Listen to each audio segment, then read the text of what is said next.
हमारे शरीर में अद्भुत व्यवस्थाएं हैं और ये व्यवस्थाएं वो सब करती है जो हमें जिंदा रहने के लिए बहुत जरूरी है।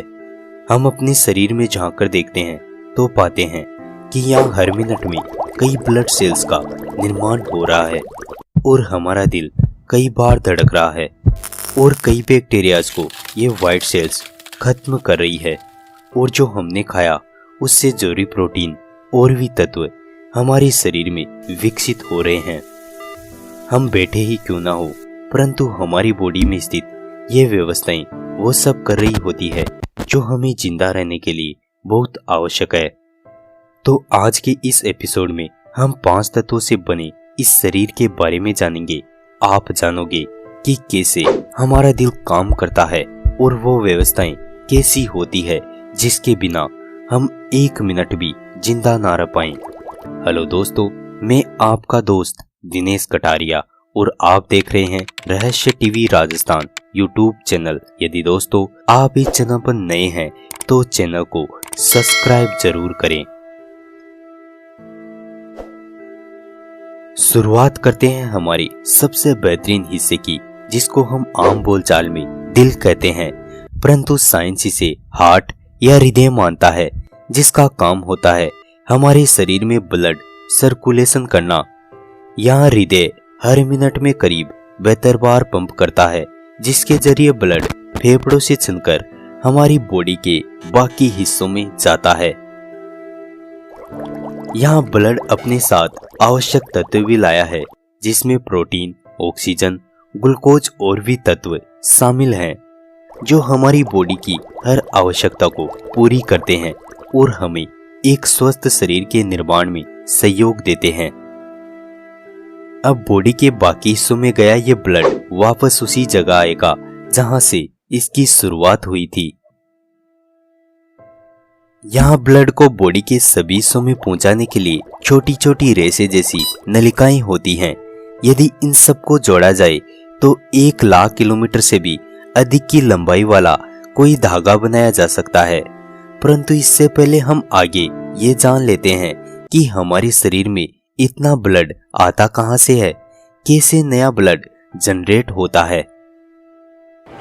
ये पीले रंग का पानी जैसा पदार्थ हमारे खून का ही हिस्सा है, जिसे प्लाज्मा कहा जाता है। इसका काम होता है हमारे शरीर में हार्मोन्स व आवश्यक तत्वों को एक स्थान से दूसरे स्थान पर पहुंचाना, यानी कि डिलीवर करना। वह वेस्ट पदार्थ को बॉडी के उन हिस्सों में लाना जहां से ये बाहर जाएंगे। इसके बाद आते हैं वाइट सेल्स, जिनका काम होता है हमारी बॉडी में आए बैक्टीरियाज को खत्म करना और हमें भारी जम से सुरक्षित करना।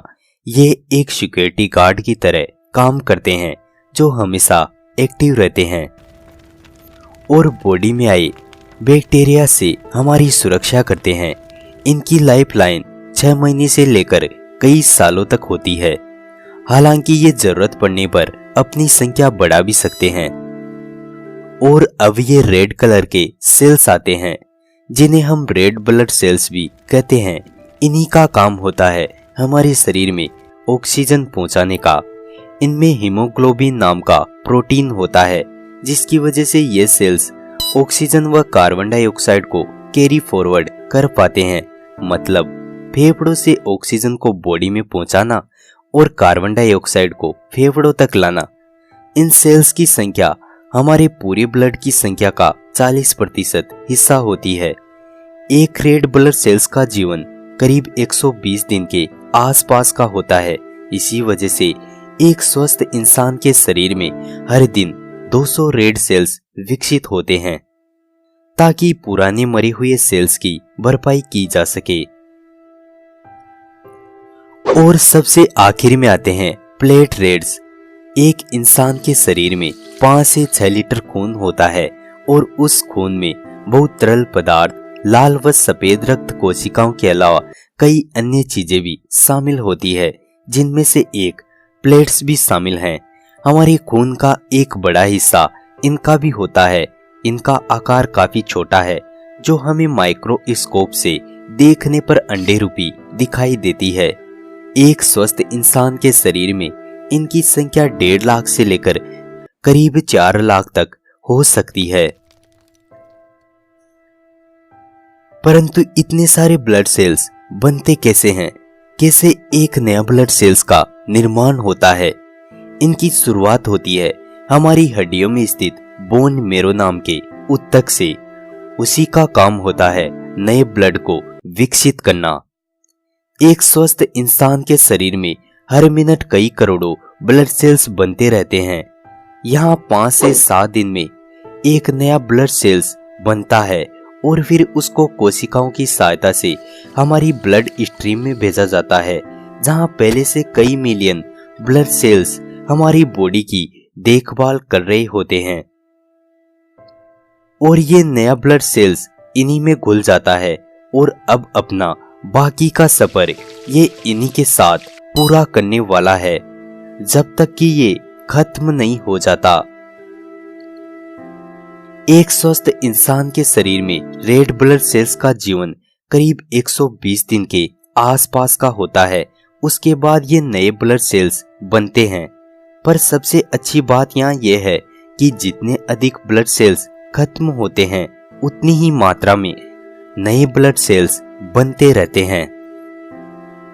जब बच्चा पैदा होता है तो उसकी बॉडी की लगभग सभी हड्डियों में ये बोन मेरो पाया जाता है, लेकिन उम्र बढ़ने के साथ साथ इसकी मात्रा भी कम हो जाती है।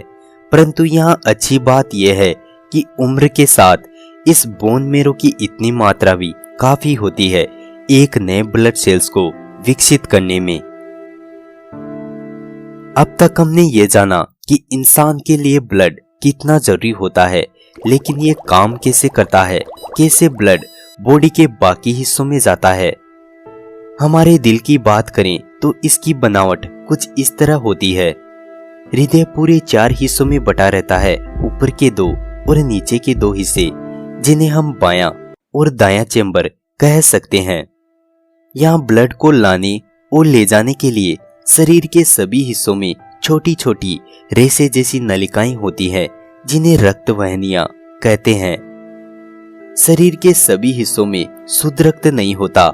यहाँ जो नीले रंग की वाहिनियां दिखाई दे रही है, उनमें अशुद्ध रक्त है, यानी कि इनमें ऑक्सीजन का लेवल काफी कम है। हमारे शरीर के ऊपरी हिस्सों का रक्त हृदय से जुड़ी इस ऊपरी ट्यूब में आता है और नीचे के हिस्सों का रक्त इस नीचे की ट्यूब में आकर ठहरता है। अब दोनों मिलकर दाएं चेंबर में अशुद्ध रक्त छोड़ते हैं। अशुद्ध रक्त से यहाँ मतलब है कि कम ऑक्सीजन लेवल का रक्त। और फिर इसे वापस फेफड़ों में भेजा जाता है, जो उस शुद्ध ऑक्सीजन से जाकर मिलता है, जिसे हम बाहर से लेते हैं।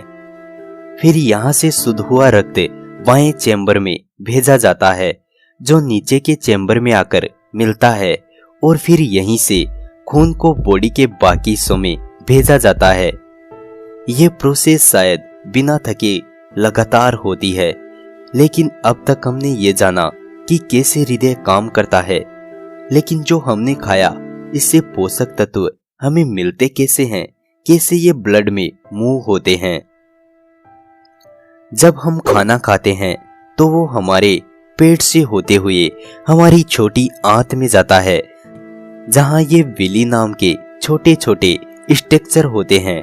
अब इनका काम होता है इस खाने से आवश्यक पोषक तत्वों को सोखना।